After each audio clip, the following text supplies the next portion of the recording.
ಅರಿತುಕೊಂಡಿದ್ದೇನೆ ನೀನು ಏನು ಅಂತ ಹೇಳಿಲ್ಲ. ಬಂದದ್ದು ಒಳ್ಳೆಯದೇ. ಮೂಕನ್ನು ಹಿಡಿದಳದಾಗ ಮುಖ ಹೇಗೆ ಬರ್ತದೋ, ಕೈಯನ್ನು ಹಿಡಿದಳದಾಗ ಶರೀರ ಹೇಗೆ ಬರ್ತದೋ, ಹಾಗೆಯೇ ದೇವತೆಗಳನ್ನು ಪೀಡಿಸಿದಾಗ ನೀನು ಬಂದೇ ಬರ್ತಿ. ಅದು ಗೊತ್ತಿದ್ದು ನೀನು ದಾಳಿಯನ್ನು ಮಾಡಿದ್ದಿ ಯಾಕೆ ಅಂತ ನಾನು ನಿನ್ನ ನಿರೀಕ್ಷೆಯಲ್ಲೇ ಮಾಡಿದ್ದೆ. ನಮ್ಮವರಿಗೆ ಅನ್ಯಾಯವನ್ನು ಮಾಡಿದಲ್ಲ, ಹತಪ್ರಾಣವನ್ನಾಗಿ ಮಾಡಿದ್ದೆ. ಅದೆಷ್ಟೋ ಮಂದಿಯನ್ನು ಬೇರೆ ಬೇರೆ ಸ್ವರೂಪದಿಂದ ಸಂಹಾರ ಮಾಡಿದ್ದಿ. ಅದಕ್ಕೆ ಹೆಸರು ಕೊಟ್ಟಿದ್ದಿ ಭೂಭಾರ ಹರಣ. ಅದು ಧರ್ಮ ರಕ್ಷಣೆ.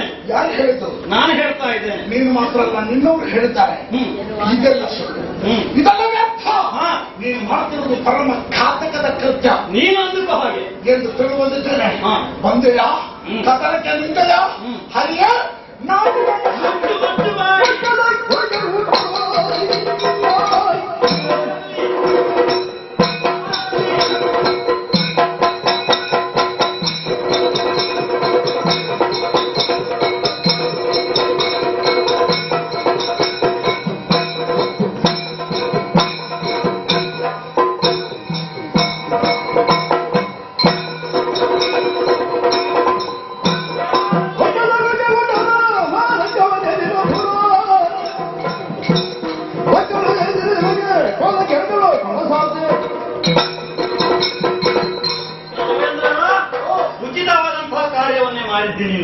ಒಪ್ಪಿಕೋ.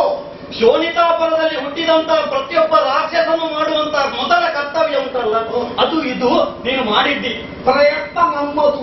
ಬ್ರಹ್ಮನ ವರಬಲ, ಸುರಲೋಕವನ್ನು ಪಡೆಯುವಂತಹ ಆಸೆ, ಈ ಎರಡು ಉದ್ದೇಶಗಳನ್ನು ಇಟ್ಕೊಂಡು ಅಟ್ಟಹಾಸದಿಂದ ಅಹಂಕಾರದಿಂದ ಸುರಲೋಕವನ್ನು ಪ್ರವೇಶ ಮಾಡಿದವ ನೀನು. ಹೌದಲ್ಲ? ಅಷ್ಟೇ ಅಲ್ಲ, ಸುರಪಾಲನ ಸಹಿತ ಸಮಸ್ತ ಸುರ ಸೇನೆಯನ್ನ ಸಮರದಲ್ಲಿ ಸೋಲಿಸಿ ಅವರನ್ನು ಅಲ್ಲಿ ಹೊಡೆದು ಉರುಳಿಸಿದ್ದಿ. ಅಷ್ಟನ್ನೂ ಕಳೆದು ನನ್ನ ಅದೃಷ್ಟಕ್ಕೆ ಬಂದಲ್ಲ. ನೀನು ಒಂದು ಮಾತನ್ನು ನೆನಪಿಟ್ಟುಕೋ, ನೀನು ಬಂದು ನಿಂತದ್ದು ಮಹಾವಿಷ್ಣುವಿನ ಮುಂದೆ ಎಂಬಂತಹ ಯೋಚನೆ ನಿನ್ನ ತಲೆಯಲ್ಲಿ. ಮಹಾವಿಷ್ಣು ನಿನಗೆ ನಾನು ಮಹಾ ಕಷ್ಟವನ್ನು ಒದಗಿಸ್ತೇನೆ. ಒಳ್ಳೆಯ ಮಾತಿನಿಂದ ಹೇಳ್ತಾ ಇದ್ದೇನೆ. ಬಂದದ್ದು ಆಯಿತು, ನಿನ್ನ ವರದ ಬಲದ ಶೌರ್ಯವನ್ನು ಜಗತ್ತಿಗೆ ಪ್ರದರ್ಶನ ಮಾಡಿದ ಆಯ್ತಲ್ಲ. ದೇವೇಂದ್ರನನ್ನು ಒಡಿಸಿದ್ದು ಆಯಿತು. ಬ್ರಹ್ಮ ನಿನಗೆ ಕೊಟ್ಟಂತ ವರಕ್ಕಾಗಿ ದೇವೇಂದ್ರ ತಲೆಯನ್ನು ತಗ್ಗಿಸಿದ್ದಾನೆ, ಬಂದಿದ್ದಾನೆ. ಒಳ್ಳೆಯ ಮಾತಿನ ಹೇಳ್ತಾ ಇದ್ದೇನೆ. ಬಂದ ದಾರಿಗೆ ಸುಂಕ ಇಲ್ಲ ಅಂತ ಹೇಳಿ ಏರಿದಂತ ಗದ್ದುಗೆಯನ್ನು ಬಿಟ್ಟು ನಡೆ. ಇಲ್ಲದಿದ್ರೆ ನಾನು ಮಾತಾಡೋದಿಲ್ಲ, ನನ್ನ ಕೈಯಲ್ಲಿದ್ದಂತ ಸುದರ್ಶನ ಚಕ್ರ ಮಾತಾಡ್ತದೆ. ಇದು ಗಂಡಸುತನದ ಮಾತಲ್ಲ. ಯಾಕೆ? ಇದು ಹೆಂಗಳೆಯರು ಮಾತಾಡುವ ಮಾತು. ಯಾಕೆ? ಭಿಕ್ಷೆ. ಇದು ನೀನು ಭಿಕ್ಷೆ ಬೇಡುವುದು ನನ್ನಲ್ಲಿ. ಯಾಕೆ? ಅಧಿಕಾರವನ್ನು ಪಡೆದಿದ್ದಿ, ಮತ್ತೆ ಅದನ್ನು ಕೊಡು. ಭಿಕ್ಷೆ ಬೇಡೋದಲ್ಲ, ನಮಗೆ ನ್ಯಾಯಸಮ್ಮತವಾಗಿ ಸಿಕ್ಕಬೇಕಾದನ್ನ ಕಿತ್ತುಕೊಂಡಿದ್ದೀರಿ ನೀವು. ಯಾಚನಾ ಪ್ರವೃತ್ತಿಯಿಂದ ಬಂದಂತಹ ನಿನ್ನನ್ನು ನಾನು ನಪುಂಸಕ ಅಂತ ಗುರುತಿಸ್ತೇನೆ. ನೀವು ಹಾಗೆ ಭಾವಿಸಿದ್ರೂ ಪರವಾಗಿಲ್ಲ. ದೇವಲೋಕದ ಪೀಠ ಅಂತ ಹೇಳುವಂಥದ್ದು ಯಾವುದೋ ಸರ್ವೇ ಸಾಮಾನ್ಯವಾದವನಿಗೆ ಲಭಿಸುವುದಲ್ಲ. ಅದನ್ನು ನೀನು ತಿಳ್ಕೊಳ್ಬೇಕಿತ್ತು. ದೇವೇಂದ್ರನು ಆ ಪೀಠವನ್ನು ಪಡಿಬೇಕು ಅಂತ ಹೇಳಿದ ಮಾಡಿದಂತಹ ಸಾಧನೆಯನ್ನು ನೀವು ಯೋಚನೆ ಮಾಡಬೇಕು. ಅವನೆಲ್ಲ ಅಷ್ಟು ಪ್ರಯತ್ನ ಪಟ್ಟಲ್ಲೂ ಪಡೆದದ್ದು. ನೀನು ಹೊರ ಬಲದ ಗರ್ವದಿಂದ ಮಾತ್ರ ಬಂದದ್ದು. ನನ್ನದು ಪ್ರಯತ್ನ ಇಲ್ಲ, ಶೀಘ್ರ ಅತಿ ಶೀಘ್ರ. ನಿನ್ನ ಶೀಘ್ರ. ದೇವೇಂದ್ರ 100 ಯಾಗಗಳನ್ನು ಮಾಡಿ 100 ಮೂರ್ತಿಗಳನ್ನು ಒಪ್ಪಿಸಿ ಪಡೆದದ್ದು ತನ್ನ ಹೇಳೋದು. ಹೌದು. ಆ 100 ಯಾಗ ಯಾಕೆ ಮಾಡೋದು ಹುಚ್ಚ ನಮಗೆ. ಯಾಕಂದ್ರೆ ನಾವು ಯಾಗ ಹೋಮ ಇದರಲ್ಲೆಲ್ಲ ನಂಬಿಕೆಲ್ಲ ವಿಶ್ವಾಸ ಇಲ್ಲದವರು ನಾವು. ನೇರವಾಗಿ ಶಕ್ತಿಯೇ ದೇವರೆಂದು ತಿಳಿದು ವ್ಯವಹಾರ ಮಾಡುವಂತಹ ಜಾಯಮಾನವನ್ನದು. ಫಲಪ್ರಯೋಗದಿಂದ ದೇವಲೋಕವನ್ನು ಪಡೆದಿದ್ದೇನೆ, ಕೊಡುವುದಲ್ಲ. ನಿನಗೆ ಬದುಕೆ ಇಲ್ಲ ಎಂಬುದನ್ನು ನಾನು ಮಾಡಿ ತೋರಿಸ್ತೇನೆ. ನೀನು ವೈಕುಂಠವಾಸಿಯ, ನೀನು ವೈಕುಂಠವಾಸಿಯ. ಹೌದು, ವೈಕುಂಠವಾಸಿಯಾಗಿ ಹೋಗಿ ಅಲ್ಲಿರು. ಇಲ್ಲದಿದ್ರೆ ನಿನ್ನ ವೈ ತೆಗೆದು ನಿನ್ನ ಕಾಲು ಮುರಿದು ಕುಂಠವಾಸಿ ಅಂತ ಮಾಡ್ತೇನೆ. ದಾರಿಗಾಸುರ, ಅವೆಷ್ಟೋ ಮಂದಿ ರಾಕ್ಷಸರು ಇಲ್ಲಿಗೆ ಬಂದು ಇದೇ ಶೌರ್ಯದ ಮಾತನ್ನು ಹಾಡಿದ್ರು. ನಮಗೆ ಒಳ್ಳೆಯತನದಿಂದ ಗೆಲ್ಲಲು ಗೊತ್ತಿದೆ, ಮೋಸದಿಂದ ಗೆಲ್ಲಲು ನಮಗೆ ಗೊತ್ತಿದೆ. ಎಲ್ಲದಕ್ಕೂ ನಾವು ತಯಾರಿದ್ದವರು. ಆದ್ರೆ ಒಂದು ಉದ್ದೇಶ ಗೊತ್ತಾ? ನಮ್ಮ ನೇರವಾದಂತಹ ಉದ್ದೇಶ ಧರ್ಮದ ರಕ್ಷಣೆ, ಧರ್ಮ ನಡಿಬೇಕು ಅಂತ ಹೇಳುವಂತದ್ದು. ಅನ್ಯಾಯಗಾರರಿಗೆ ಯಾವತ್ತೂ ಪ್ರವೇಶವಿಲ್ಲ. ಹೊರ ಬರ್ತಿದ್ಯಲ್ಲ, ನಿನ್ನ ಹೊರಭಾಗದ ಆ ತಾಕತ್ ತೋರಿಸು. ಧರ್ಮ ಧರ್ಮ ಎನ್ನುವ ಶಬ್ದಕ್ಕೆ ವ್ಯಾಖ್ಯಾನ ಕೊಡುವುದಕ್ಕೆ ನಿನ್ನಿಂದಲೂ ಸಾಧ್ಯ ಇಲ್ಲ, ನನ್ನಿಂದಲೂ ಸಾಧ್ಯ ಇಲ್ಲ, ಯಾರಿಂದಲೂ ಸಾಧ್ಯ ಇಲ್ಲ. ಸರಿ, ಯಾರು ಯಾವುದು ಒಪ್ಪುತ್ತದೆ ಹಿತವಾಗ್ತದೋ ಅದು ಧರ್ಮ. ನನಗೆ ಇದೇ ಧರ್ಮ, ಈ ಧರ್ಮದಲ್ಲಿ ನಾನು ಪಡೆದಿದ್ದೇನೆ. ಧರ್ಮಾರ್ಥವಾಗಿ ನಿನ್ನ ಸೋಲಿಸ್ತೇನೆ.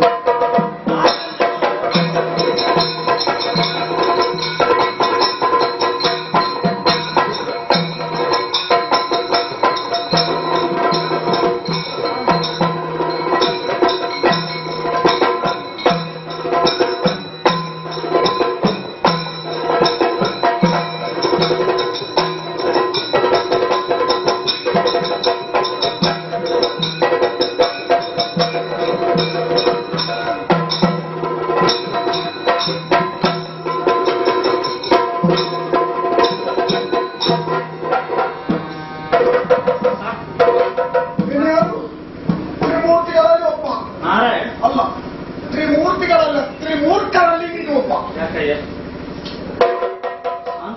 ಶಾಂತನಾಗು.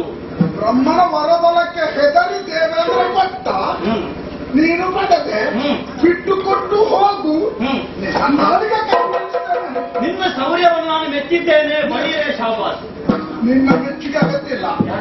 ನೀನು ಕೊಂದಿದ್ದಲ್ಲ ಇಲ್ಲಿಗೆ. ನೀನು ನಮ್ಮವರನ್ನು ಎಷ್ಟು ಮಂದಿಯನ್ನು ಕೊಂದಿದ್ದ ಲೆಕ್ಕ ಮಾಡು. ನಾವು ಯಾರನ್ನು ಕೊಂದಿಲ್ಲ.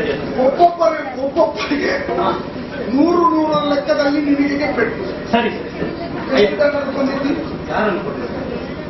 ನಾವು ಏನು ಕೊಂದಿದ್ರು ದುಷ್ಟರನ್ನು, ರಾಕ್ಷಸರನ್ನು.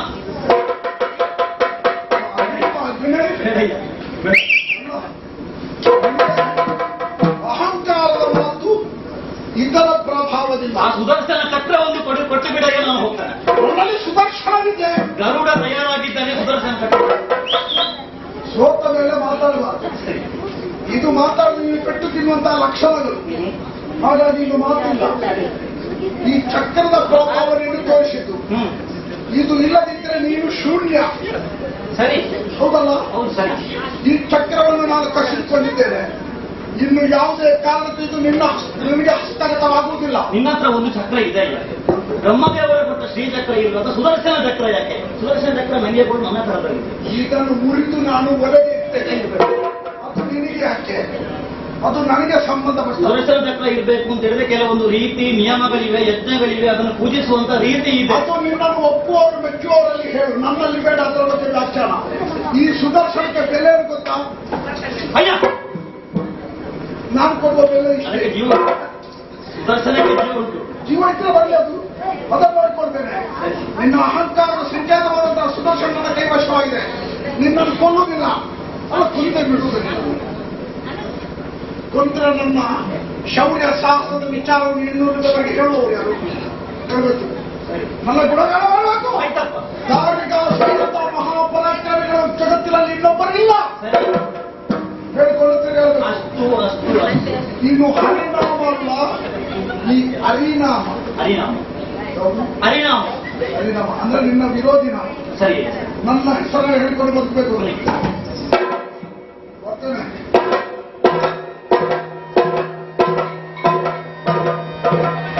ಏನು ಮಾಡಿ ಬಿಟ್ಟು ವಿಧಿಯು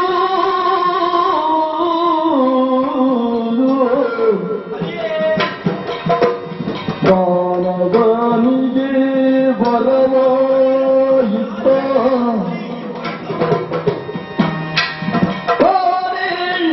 ಕೆಡಿಸಿದ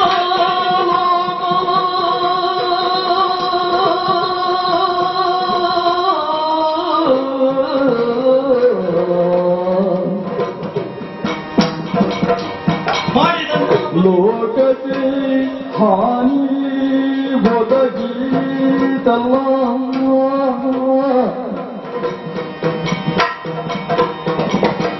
ದುಷ್ಟ ಶಿಕ್ಷೆಯು ಶಿಷ್ಟಕ್ಕೆ ಶ್ರೇಷ್ಠ ಧರ್ಮಕ್ಕೆ ಎಲ್ಲಿಯಾಗತಿಯೋ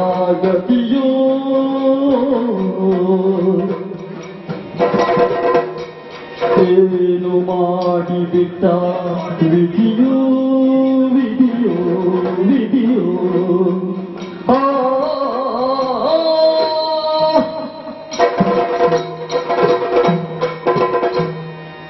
ದೇವಿ ಆದಿಶಕ್ತ್ಯಾತ್ಮಕ ನಾರಾಯಣಿ ಮಹಾವಿಷ್ಣುವಿಗೆ ಒದಗಿದಂತಹ ದುಸ್ಥಿತಿಯನ್ನು ನೀನು ನೋಡಲಾಗಿದೆ.